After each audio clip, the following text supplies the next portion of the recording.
Hey everybody, please say hello to Michael Douglas. Thank you. Welcome. Thank you. Thank you, Blake. How are you? I'm good. I'm good. You, coming back to Canada, is like a second home for you. You live here Yeah, as well. it is my second home. We have a farm up in Quebec, up in the Laurentians. Spend the summers there, ski a lot in the winter. Teach the kids about ice skiing. Because that's what it is up in the Laurentians in the winter. So, now the best skiers, they ski on this. You've got this movie Solitary Man, and it's one of those films when you watch it, you wonder, God, I really hope the actor couldn't relate too much to the character, because it's a broken man who had a run and then is trying to get another run. Was that the kind of character that you looked at and can identify? Well, yeah, but I like it falls in the black comedy area about mortality and how people, when they look at a situation and are looking at their life and how they behave, and this guy behaves a little silly. He's but awful. He does terrible things. I like him, George. Yeah, I didn't say he he's- was a bad guy, but he does awful things. He does awful things. Well, when you're desperate, sometimes you do awful things, and he thinks he gets a wake-up call and a signal, and we watch how he conducts what he thinks is the rest of his life. But could you look at a guy like this and say, all right, I can do this. I pull this. Oh, one. sure. Yeah. Oh, sure. I mean, there's a little bit of larceny in all of us. I've always been fascinated to that kind of gray area. I think people inherently would like to do the right thing, but there's that temptation, and I think my pictures over the years have always had that sense of kind of struggle between right and wrong, and following your basic instincts versus what's right. Yeah. Boy, that movie did a lot for you, didn't it? It showed a lot of things. If you get a chance to look back, do you ever get to look back at your catalog and think about the things that you've been a part of? Because you rarely choose the leading man that is not conflicted. There's a lot of, even go back to the Romancing the Stone stuff, right? There's always that larceny in that character. In certain ways, learning from Romancing the Stone on that having a little edge is more interesting. I don't know many saints around, and particularly in this complex age. And growing up in the movies or before television, it was easier to be the good guys and the bad guys. But I think as far as the States is concerned, Vietnam changed that a lot. And all of a sudden there became this much more of a gray area. It was more difficult to tell who were the good guys and who were the bad guys. Did you get a sense of that when you were the American president?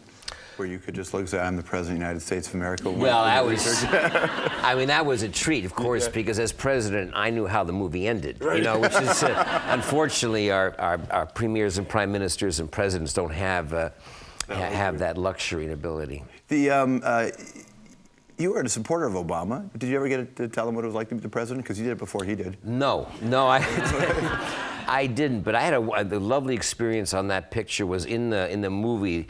There's a White House dinner for the French president where I kind of fall in love with Annette Bening and this and that. And about 6 months after the picture came out, I got an invitation for a White House dinner for the French president, for President Chirac, by President Clinton.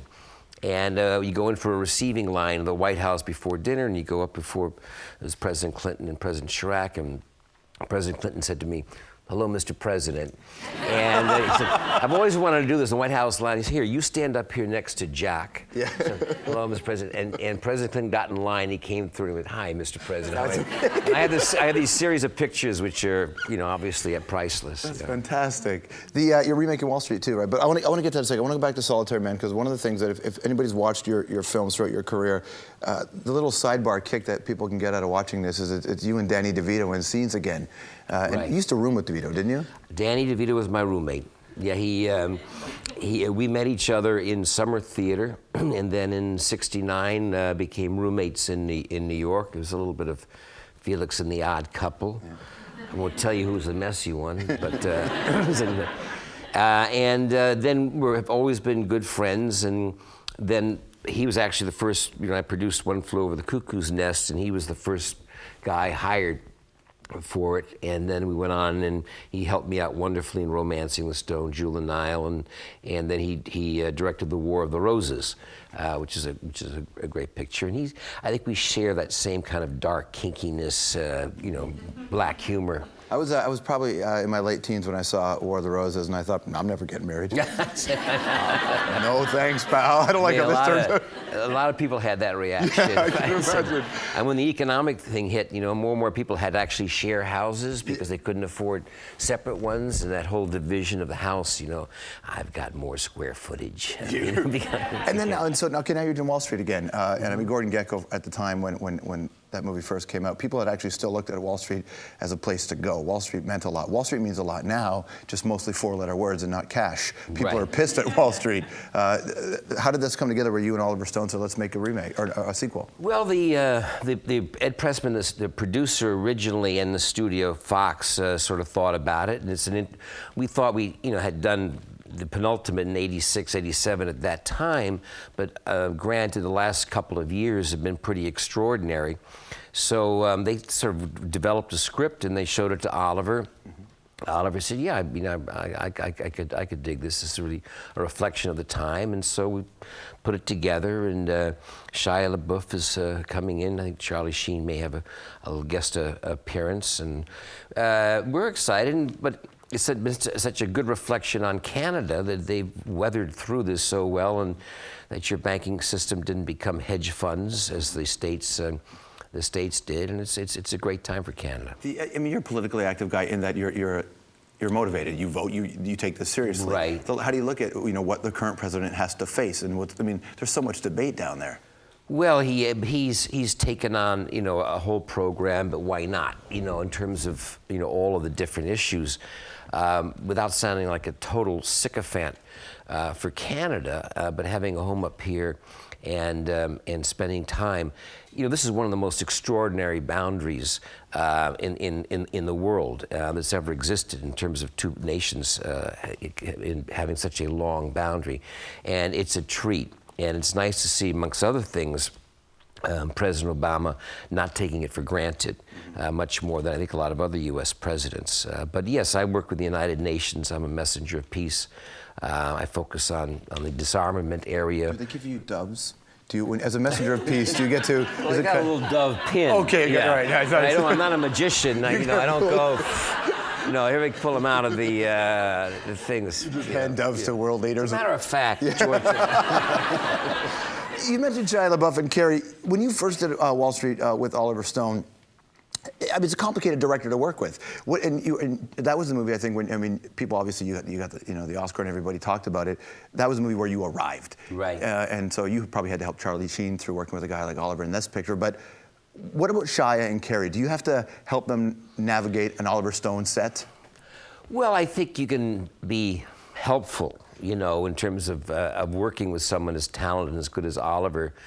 Oliver's confrontational. Which is good. Most directors are like patriarchs. They treat their actors like children, and it's so hard to be in front of the camera, and we're insecure. Oliver, who's a Vietnam vet, treats you like whether you can be in the trench or not, and whether you can cut it or not. He's flying without a net. He likes that edge, so therefore you should probably be doing a lot more rehearsal beforehand and training and practice, and don't take it like a dagger to the heart. When he asks you, what are you doing? I remember early on for me on the first Wall Street, he came into the trailer once and said, "You okay?" I said, "Yeah." He said, "You doing drugs?" I said, "No, I'm not," because you look like you never acted before in your life. Gordon Gekko. So Gordon Gekko pulls himself together, but he just wanted that little extra edge, and he's not afraid to be that way. So. But Shia is I think, going to surprise a lot of people, and is really taking this to heart. There you go. Well, obviously Michael's been doing this for a long time, so when we come back, we're going to talk to him about some of his leading ladies in the variety of pictures he's done. More with Michael Douglas after this. And we carried on quite a bit. I was separated at that time in my life, so she was an important person. We carried on. We carried on. We carried on? So, it's a lot. Which is always a dangerous thing to do with your leading lady. I can imagine. We're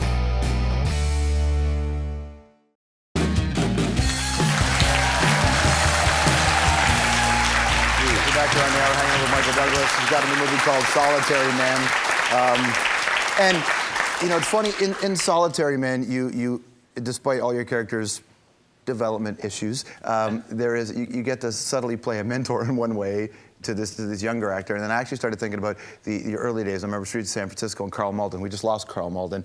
And I just, you know, what did he mean to you? Carl, you know, was my mentor in life, and he meant everything to me because he had such an incredible career as an actor, going Streetcar Named Desire, On the Waterfront. There was a reason why Marlon Brando worked with him so much. Carl was my surrogate dad. It's just, you know, I saw my father a lot, but it's just a lot harder when you're in the same business, when you're just starting off. And I think Carl recognized it and sort of gave me my confidence. And also doing those shows, you learn so much about producing. And so I left the show in the 5th year. It was a big hit to go produce Cuckoo's Nest. And well, you pissed off your dad, didn't you, by casting Jack Nicholson, not your dad? Yeah. But, you know, I'm sorry, that was a reality. It was all of a sudden, it's like I've got all the choices. The director has a little bit to say with who's doing it. But Carl, you know, in those days, to say after what a good relationship we had, to say, go for it, I know how much this means to you. I support letting you out of your contract, and that doesn't go on very much these days. No kidding. All right, let's talk about some of your leading ladies, because there was a run where you were the guy who was with all, you weren't the deadly guy in every scene. Kathleen Turner.